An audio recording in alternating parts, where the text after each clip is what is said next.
The Great Migration promised integration of African Americans into the industrialized economy, created tension between whites and blacks, and gave opportunities to millions of enslaved African Americans. This came about as a direct result of the Civil War and was one of the beginning factors that led to the racial equality movement of the 1900s. In the North, not only were African Americans promised more money than agricultural positions paid, but they were also told they would enjoy better working and living conditions, as well as be treated equitably. Promises such as this are what pushed about 6 million African Americans to make the great journey from the rural South to the suburban streets of New York, Detroit, and Chicago, along with Kentucky, Tennessee, Virginia, and West Virginia, who were prime locations for coal miners who searched for less populated cities and places to find simpler jobs.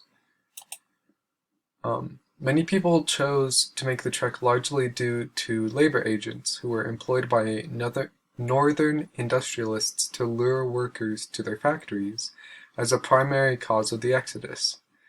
White Southerners viewed these labor agents with disdain, as they were concerned that it would deplete their labor force, and they couldn't accept the ability of African Americans to think for themselves. This tension only grew as returning U.S. veterans came home to find that their previous jobs had been taken away from them by African Americans. This led to discrimination and even occasionally racial riots, which came from conflicts with northern residents who were not as tolerant of minorities as the blacks had been told. The northern part of the migration is the most famous. However, there are many other relocations that were already happening at the beginning of the 20th century.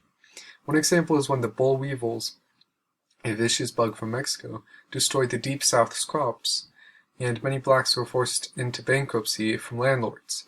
This resulted in many of them having to move wherever they could find work.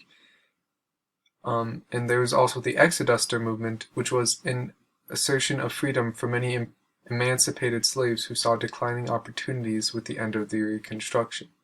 This caused a great migration to areas in the Midwest, mainly Kansas, for people still looking for labor-heavy jobs. Similarly to the boll weevils, a stagnant southern economy drove many African Americans to leave their jobs, friends, and even family behind in a frenzy that somewhat resembled the Gold Rush fever almost a century earlier. These migrations incredibly increased the population of the northern major cities, who were flourishing with the new workforce. New York City's African American community grew from 91,709 people in 1910 to 152,467 one decade later, and Chicago's population expanded from 44,103 to 109,458, along with Detroit's black citizenry increasing from 5,741 to 40,838 in the same period. The way that this massive movement of African Americans impacted the social and economic period of the late 1800s and early 1900s is still shown today. From the assistance that the extra labor provided by the African Americans gave, to how the greater mixing of races forced a quicker development of the racial equality movement, it's safe to say that our world would not be the same without the Great Migration.